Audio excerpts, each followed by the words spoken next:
Thanksgiving was always awkward in my family, but that year, it turned into something else entirely.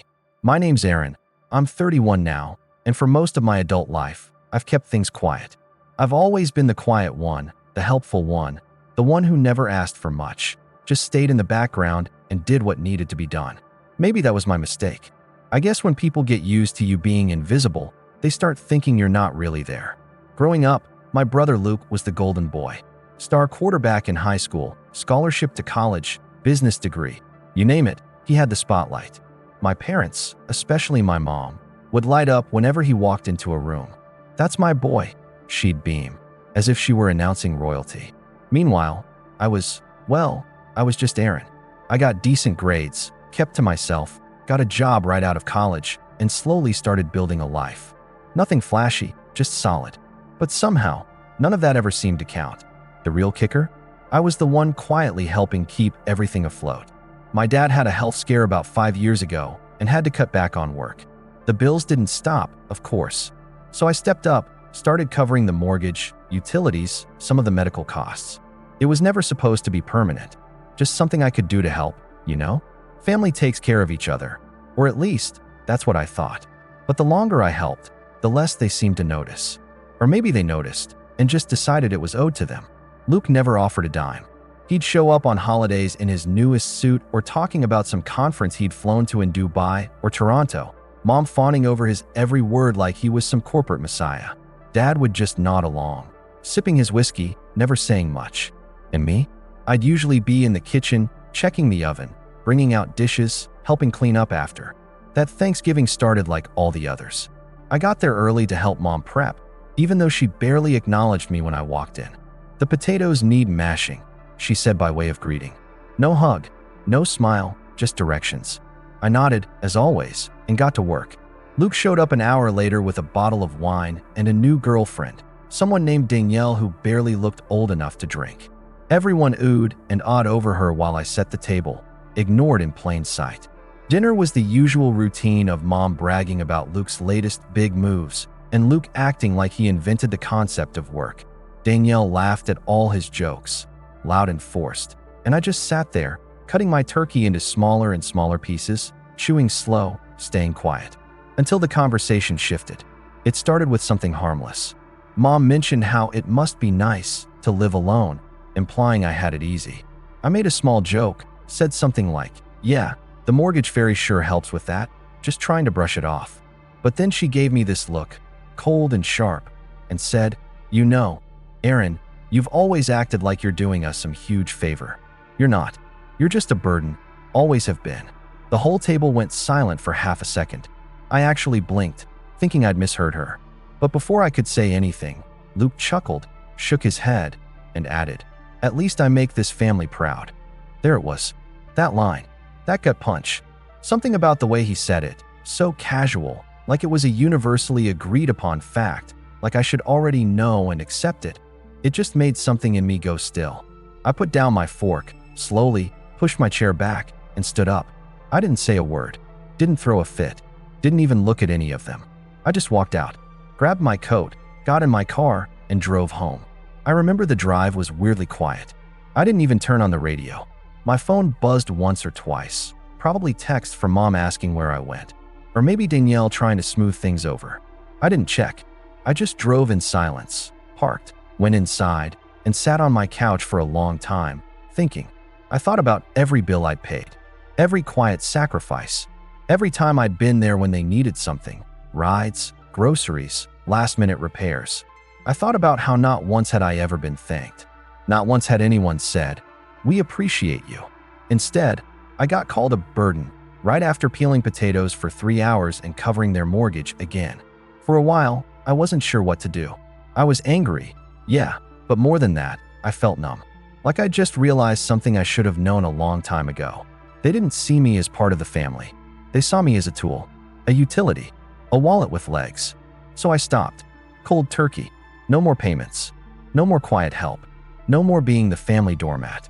I didn't send a message. I didn't explain. I just let it all go, turned off the autopay, deleted the bill reminders from my calendar, and went about my life. Weeks passed. Then, one afternoon, my phone rang. It was Dad. He never really called me. Even growing up, he'd let Mom handle most things. So when I saw his name pop up, I hesitated. But I answered. "Hey, Dad," I said. His voice was stiff, annoyed. "Aaron," he said, "why is the mortgage unpaid?" I didn't miss a beat.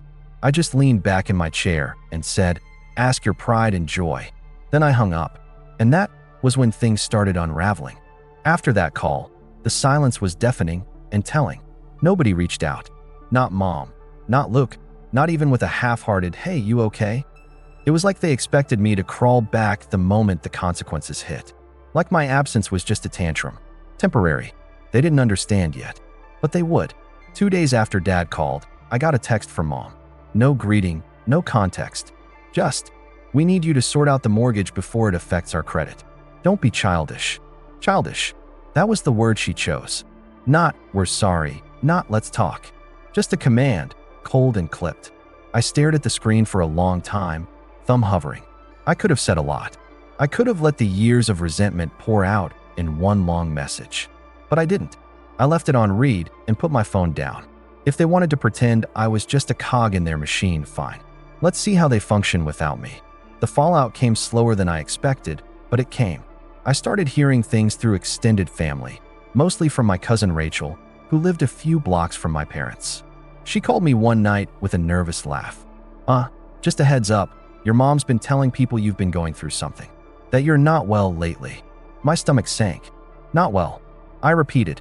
"Yeah," she said carefully. "Mental health stuff. Saying you're having some kind of breakdown. That you're unstable, lashing out." I didn't believe it, obviously, but she's spinning this story like you're off the rails. I closed my eyes and took a slow breath. There it was. Classic deflection. Instead of facing the truth, they were rewriting it, casting me as the problem, making it look like I'd snapped, like I was unreliable, erratic. It was easier than admitting they'd leaned too hard for too long and finally broke the one person holding the family up. I shouldn't have been surprised, but it still stung. What really got me, though, was how they handled Christmas. It had always been at my place the past few years, mostly because I had the space and the patience. I did the decorating, cooked the dinner, bought thoughtful gifts even when money was tight. I made it feel like something. But that year, I didn't invite them. I didn't say a word. I figured they'd get the message. Instead, they held their own gathering, without telling me, and posted a bunch of smiling group photos on Facebook.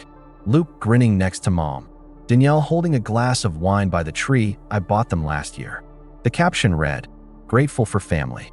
Some people may leave, but the ones who matter always stick together." It hit harder than I expected. I wasn't even mad at first, just hollow, like I'd finally been cut out completely. They didn't miss me. They just patched over the space I left and kept going. But the cracks started showing not long after. Rachel called again in mid-January. "You're not gonna believe this," she said. "Luke's in trouble." I raised an eyebrow. "What kind of trouble?" "He quit his job." I blinked. "Why?" "He says he's starting his own thing. Some consulting business or something. But rumor is he got pushed out. Misused company funds or something shady. Nobody's saying the full story." That caught me off guard.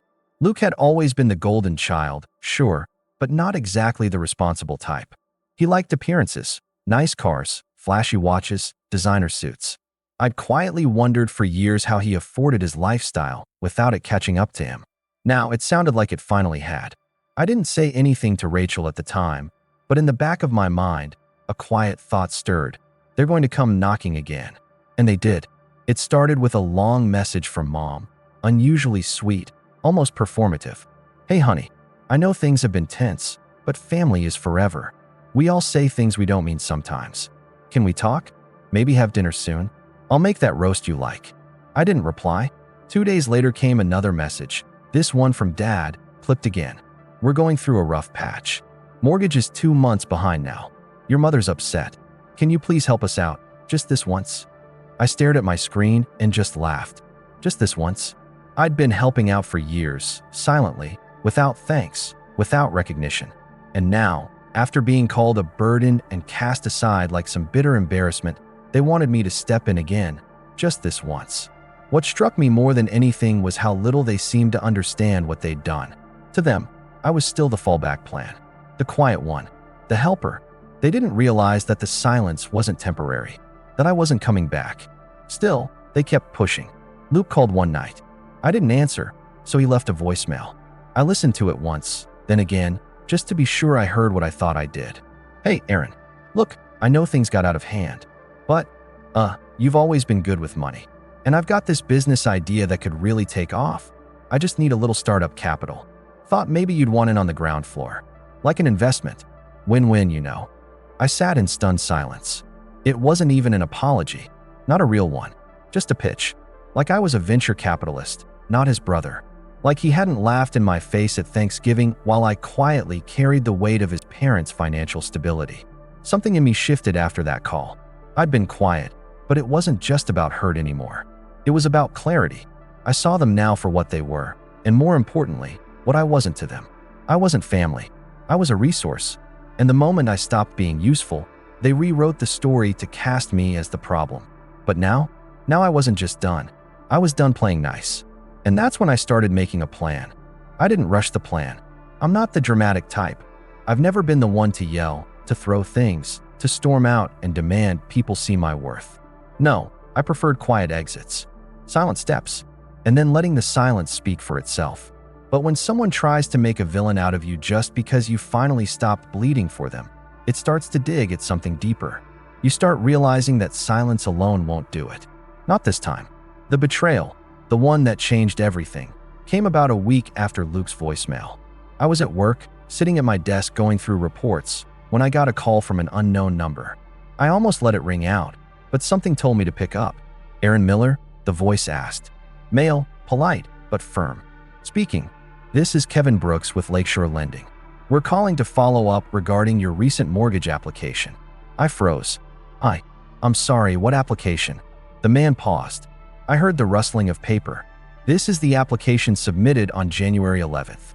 For a new loan on 324 Linton Avenue. That's your listed residence, yes? I leaned back slowly in my chair, the air feeling thick around me.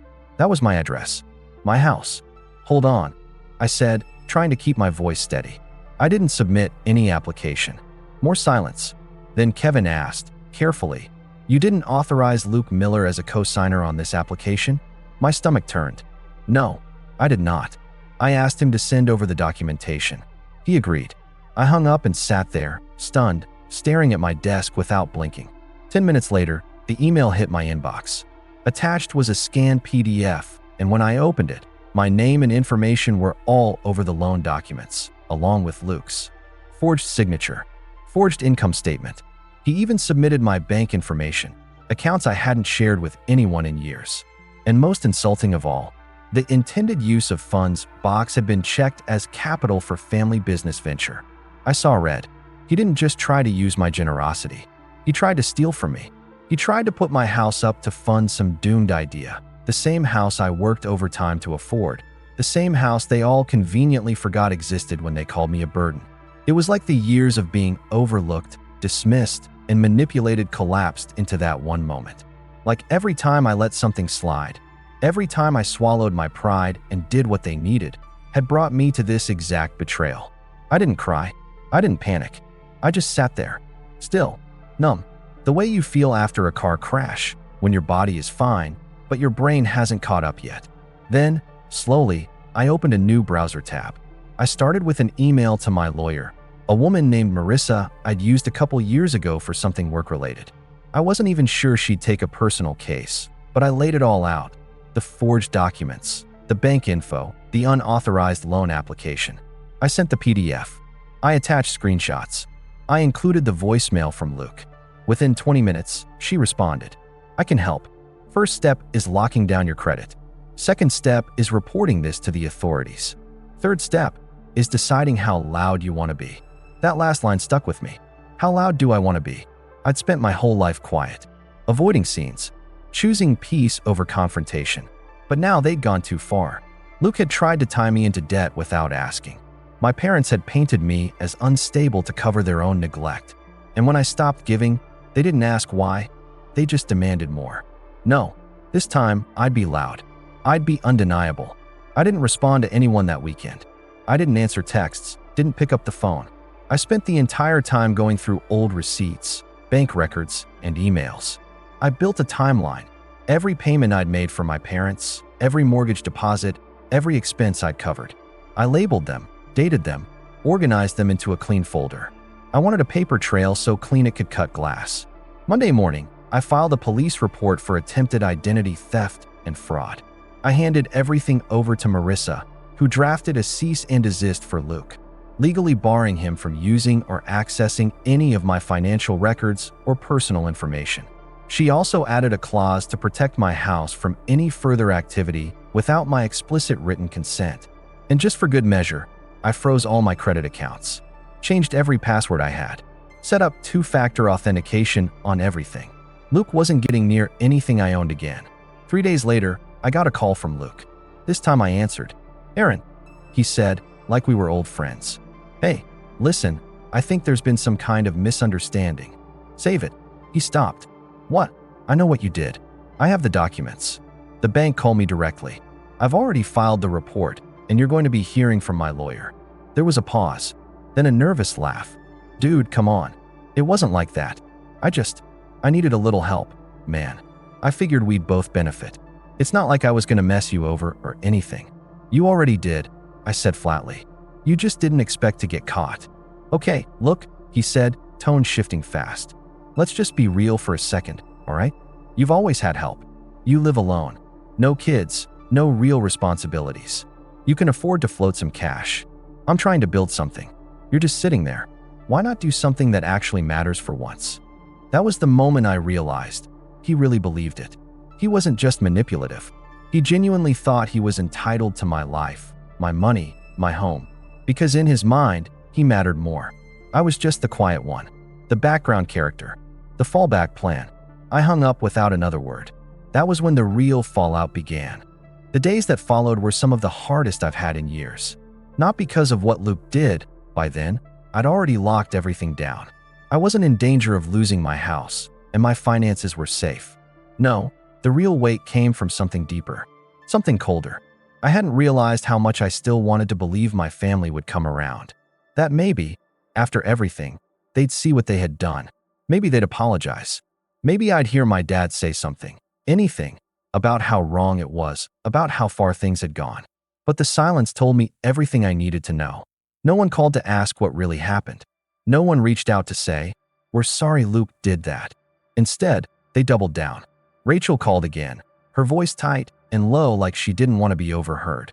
"Aaron, just so you know, your mom's telling everyone you're trying to get Luke arrested. She said you're making it all up to get back at the family." I didn't even respond. I just stood there in my living room, holding my phone, staring out the window. It was a gray, overcast day. One of those afternoons where the world feels like it's holding its breath. But inside, something had deflated in me completely. They weren't just excusing Luke. They were painting me as the villain again, because it was easier than admitting they'd failed me. Easier than admitting they'd been leaning on me like a crutch for years, then kicked me when I stopped walking for them. I started skipping meals, not on purpose. I'd just lose track of time, then realize it was 10 p.m. and I hadn't eaten all day. My sleep got patchy.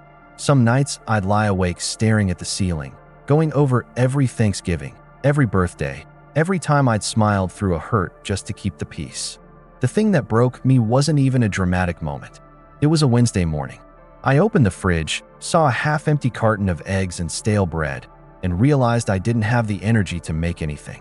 So I just sat on the kitchen floor, back against the cabinet, and stared at nothing for almost an hour. That was my low point. My quiet rock bottom. Not crying, not yelling, just empty. I didn't want revenge in that moment. I didn't even want closure.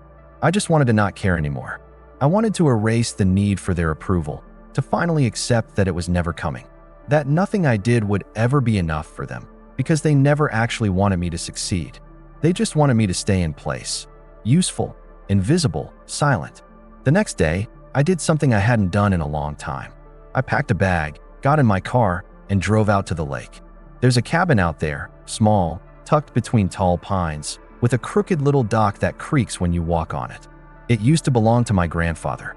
He left it to me when he passed, probably because I was the only one who ever visited him. I hadn't been out there in almost 2 years. No cell service, no noise, just wind and water and the sound of birds cutting across the trees. I stayed for 3 days. Didn't tell anyone.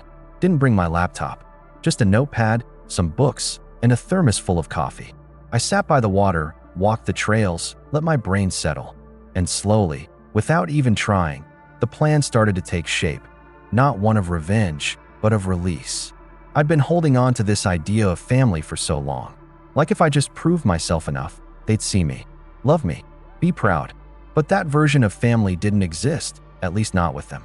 And so I started thinking about how to walk away, not out of spite, but out of necessity. When I got back home, I began making changes. First, I took my name off everything connected to my parents. No more emergency contacts, no shared financial accounts, nothing that could tie me to them. I contacted the bank and made sure they flagged any future attempts at joint applications or requests under my name. I also gave Marissa, my lawyer, power of attorney to act on my behalf for any related matters. She was more than happy to help, especially now that things were escalating. Then, I quietly started looking at job transfers. My company had branches out of state, one in Oregon, one in Colorado. I didn't tell anyone yet. I just wanted to see what it would be like to start fresh, to live where no one knew me as the disappointing son or the background brother. I wasn't rushing it. I wasn't making some big announcement. But for the first time, I felt like I was building something for me. Still, as I took steps to leave them behind, I knew it couldn't end like this. Not completely. Not without the truth coming out. Because they were still out there, telling people I was unstable, that I was the problem, that I'd abandoned my poor, struggling family after all they'd done for me. And that lie, I couldn't let that stand. So I waited. I stayed quiet. But behind the scenes, I was preparing the final move. Because the moment would come when they'd push one step too far again, when they'd try something new. And when they did, I'd be ready. It didn't happen overnight. But slowly, piece by piece, I started putting my life back together. Only this time, I was building it on my own terms. No guilt, no obligation, just quiet, deliberate choices made for myself and no one else. The first real shift came from work. I'd been in the same role for 5 years, project analyst for a logistics company. I liked it well enough, but I'd never really pushed for more. Always kept my head down. Always took the extra assignments without complaint, just like I had at home. But after everything that had happened, something in me clicked. I stopped waiting for someone to notice my work and started speaking up. I pitched a new client retention model during a team meeting, something I'd been fiddling with in my free time for months. Our regional manager loved it. Within a few weeks, I was presenting it to the executive team. A month later, they offered me a position in their new office in Portland, Oregon, a bump in title, a bump in salary, and best of all, a relocation package. I didn't say yes immediately. Not because I wasn't interested, I was. But I needed to know I was doing it for the right reason. I spent a weekend walking through my apartment, touching every drawer, every photo frame, every quiet reminder of who I used to be. The son who paid and stayed, waiting for some ounce of appreciation that never came. And by Sunday night, I opened my laptop, drafted the acceptance email, and hit send. Just like that, I had a fresh start. I sold my house within 3 weeks. It went for above asking price. The market was hot, and I'd taken care of the place better than most. I didn't tell my parents I was moving. Not that it mattered. The only time I'd heard from them since the fraud incident was a vague, passive-aggressive voicemail from Mom. "Hope you're happy now. Your father's blood pressure's been through the roof. We'll just have to figure things out without you." I deleted it without responding. The move itself felt surreal, like I was shedding skin. The drive up the coast was long, but oddly peaceful. 700 miles of fresh air and distance between me and everything that used to drag me down. The Portland office was modern, bright, and full of people who didn't know a thing about my past. I wasn't the quiet one here. I was the guy with the retention model that saved the company $1.2 million in Q2. People asked for my opinion. My manager looped me in on high-level meetings. I started mentoring new hires.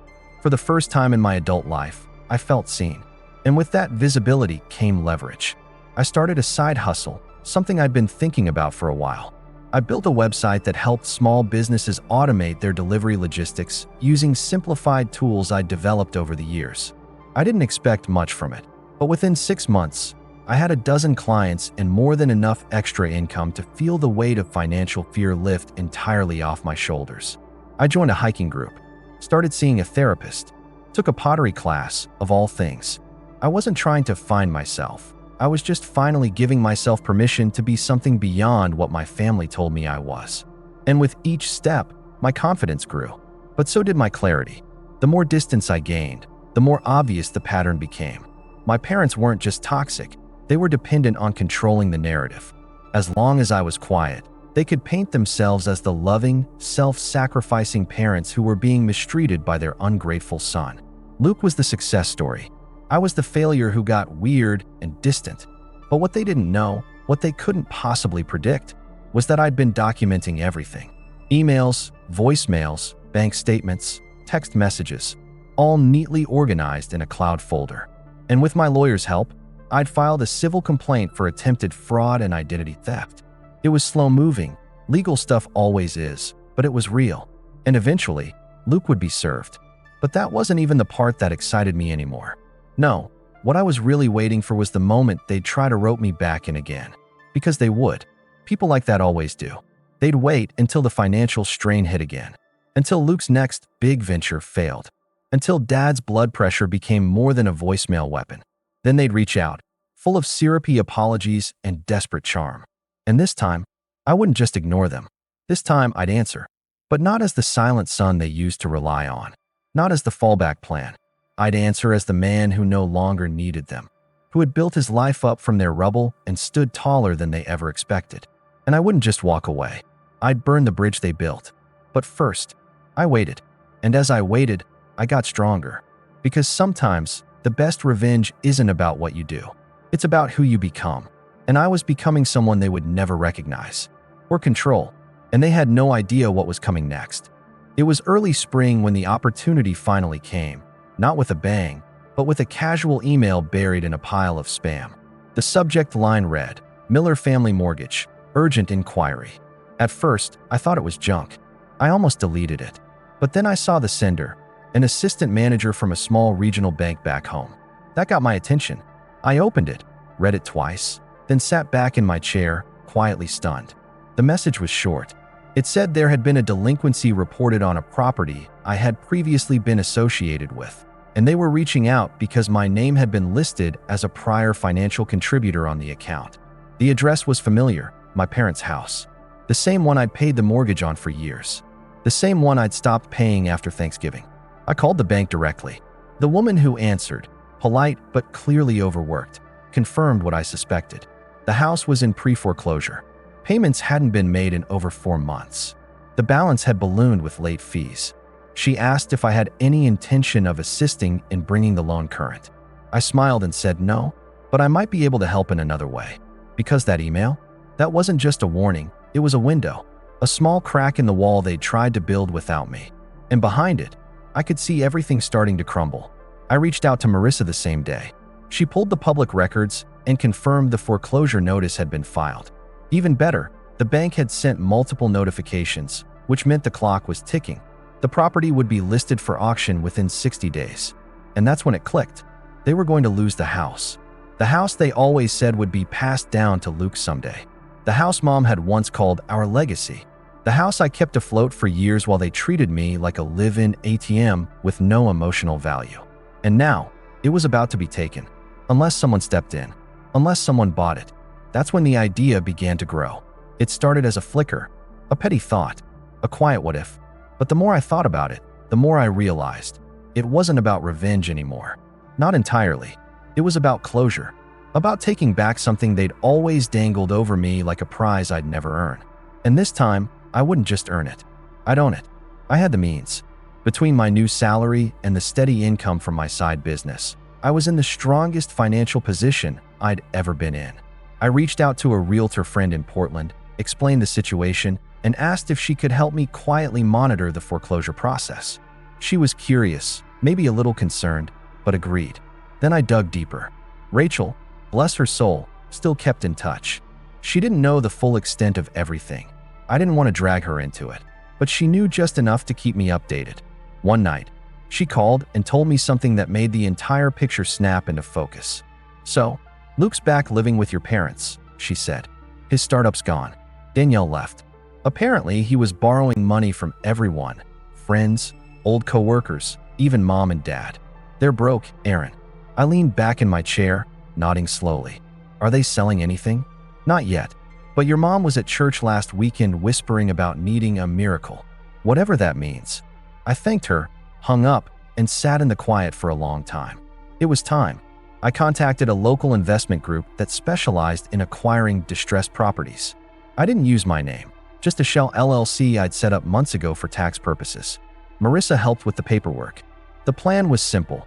When the house went to auction, my group would bid. Discreetly, quietly, and when the dust settled, I'd be the owner. But that wasn't all. As I moved the pieces into place, another document surfaced, one I'd almost forgotten about. A notarized statement I'd had drafted years ago when I first started helping with the mortgage.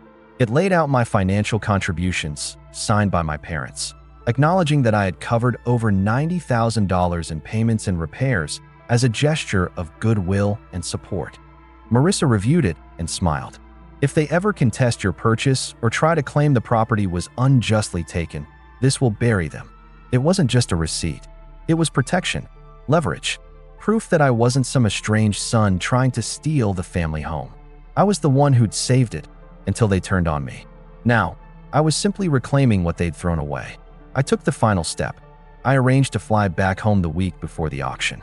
Not to stir drama, just to be there, to watch, to see, with my own eyes, the moment they realized their golden son wouldn't be the one rescuing them. Because I was done being quiet. This time, I wasn't just walking away. I was walking back in, but on my terms. And they weren't going to see it coming. The flight home felt surreal. It had been nearly a year since I left, since I'd packed up my life and driven 700 miles north, swearing I'd never look back. Now, here I was, sitting by the window of a half-empty plane, watching the city I'd outgrown creep back into view. But I wasn't the same man they remembered, and I wasn't coming back to make peace. The auction was scheduled for 10 a.m. on a Thursday morning. Small courthouse event, nothing flashy, just rows of stiff chairs, a wooden podium, and a bank-appointed auctioneer going through a list of properties like he was reading off overdue library books. I showed up early, dressed clean, dark jeans, pressed shirt, blazer, unassuming but sharp. I sat in the back, quiet, unnoticed. The bidding started slow. I waited. When the house came up, 4131, Willow Bend Lane, 3-bed, 2-bath, the same one I'd covered for years. The auctioneer barely raised his voice. Starting at $242,000. Do I hear 242? One bidder raised his hand.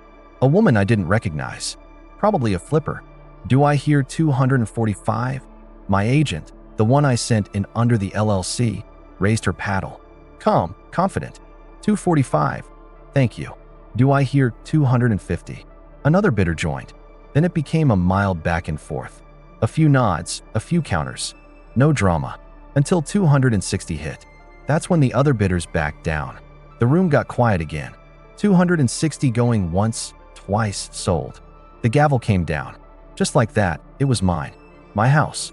Or at least, the house I paid for. The house they pretended was never mine. The house they said would belong to Luke because he'd have a family someday. That house now belonged to my LLC. And they didn't have a clue. I didn't show up at the house that day. I wasn't looking for a confrontation. Not yet. I wanted the paperwork processed first, deed transferred, locks changed, all of it buttoned up and clean. That took about 9 days. 9 days where I stayed in a quiet hotel just outside town, walking by the lake, sipping black coffee in the mornings, sleeping like I hadn't in years. 9 days while the storm quietly brewed in their lives. Rachel texted me on day 7. Luke's freaking out. Got some notice taped to the front door. Your mom ripped it off, but she's been crying ever since. They don't know what's happening. They thought they had more time. I didn't reply. On day 10, the sheriff delivered the final notice to vacate. And that night, I went to the house. Not to gloat. Not yet. Just to look. I parked across the street, engine off, headlights dimmed. It was dark outside, late enough that the neighborhood was quiet. The porch light was still on. Through the front window, I could see my mother sitting at the kitchen table, shoulders hunched, hand wrapped around a mug like it could anchor her. Luke stood behind her, pacing. My dad sat stiff and silent, looking older than I remembered. I watched them like strangers. And in a way, that's what they were now. They had no idea they were sitting in my house. The next morning, my property manager hand-delivered the final document.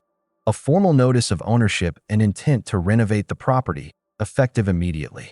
Inside was a personalized letter, carefully worded by my lawyer. It read, "This property is now under new ownership. All prior occupants must vacate by Friday. There will be no further extensions and no exceptions. We recommend securing alternate housing immediately." It was signed by me, not as Aaron, but as the managing partner of the LLC. I didn't plan on seeing them, but fate, or karma, had other ideas. The following day, I was walking out of a bakery downtown when I saw them. All three of them, Mom, Dad, Luke, standing outside a bank across the street, huddled together like a storm-battered flock. Mom looked pale and frantic. Dad was rubbing his forehead. Luke was on the phone, barking into it, red-faced. I don't know if it was the bank denying them another loan or the landlord of whatever rental they were begging for, but they looked completely untethered. For the first time, they looked like the ones who didn't belong. I stayed across the street. I didn't wave. I didn't approach, but I did make eye contact with my mother. For one long second, she froze when she saw me. Her lips parted like she might say something, but she didn't. She just stared, as if she wasn't sure if I was real or some ghost from a past she'd never imagined would come back with power. I held her gaze, gave her the smallest nod, then turned and walked away. That night, I got a text. It was from a number I didn't recognize at first, but I knew the tone instantly. "Why are you doing this to us? We're still your family." I didn't reply right away. I let it sit. Then, after a full day passed, I wrote back, "No, you were my family, and then you showed me what that meant to you. This is me finally listening." They never responded. 2 days later, they were gone. No forwarding address. No farewell. The house was empty, and for the first time in years, so was the weight on my chest. I walked through the empty house the following week. It was quiet, eerily so. The kind of quiet that clings to walls after years of noise and memories. But this time, the silence didn't sting. It felt clean, like the end of something heavy. The kitchen still smelled faintly of cinnamon and old coffee, even though all the furniture was gone. They'd taken what they could. The table, the cheap art on the walls, the old recliner in the living room that Dad used to doze off in every night. But they left behind the photos. Faded school portraits of Luke, graduation shots, a family Christmas picture from 15 years ago where I was half cut off on the side of the frame. I found a dusty shoebox in the back of a closet with my name on it. Inside were childhood drawings, a couple of old report cards, and one wrinkled thank you note I'd written my mom in 3rd grade after she packed my favorite lunch. She'd kept it, apparently, or maybe she just forgot it was there. I didn't take it with me. I left it in the box, because that version of me, the one who craved their love, who tried to earn a place at the table by paying the bills and swallowing the insults, he didn't live here anymore. I closed the box, and then I locked the door. Word got around. I didn't spread it. I didn't need to. This town ran on whispers and backyard fences, and it didn't take long for people to piece together what had happened. Rachel told me that my mother started telling people I'd tricked them, that I'd stolen the house while they were vulnerable. But the truth had receipts, bank notices, court filings, a paper trail so long and sharp it cut through every lie they tried to spin. And the best part? It wasn't just about the house anymore. Luke's fraud case moved forward. The forged loan documents, the identity theft attempt, it all caught up with him. My lawyer submitted everything to the authorities. The investigation was quiet, but thorough. A few months later, I got a message from the county clerk's office. Luke had taken a plea deal, fines, probation, and a permanent mark on his record. Nothing dramatic, no orange jumpsuits or breaking news, but it would follow him for the rest of his career. The golden boy had finally learned what it meant to fall. As for my parents, they moved in with one of my mom's cousins out of state. A small place, shared with another family member. Rachel said they hated it. No privacy, no control, no pedestal to stand on. They tried reaching out once more, an envelope mailed to my new address, handwritten, begging for reconciliation. I didn't open it. I dropped it in the shredder without reading a word. Because forgiveness isn't owed. It's earned. And they never tried to earn it. Not once. 6 months later, the house was fully renovated. I didn't move back in. I turned it into a transitional home, a place for young adults aging out of foster care who needed a safe start. I partnered with a local nonprofit, set up a trust in my grandfather's name, and quietly began funding it from the income of my growing business. That house had once been a symbol of control, of shame, of who they believed deserved what. Now, it was a second chance for someone who never got one. I visited once, late in the evening, after the new residents had moved in. The porch light was on. Laughter drifted out through the windows. Warm, alive, real. I stood on the curb and took a deep breath. Then I smiled, because the house no longer carried their legacy. It carried mine, and I built it with everything they tried to take from me.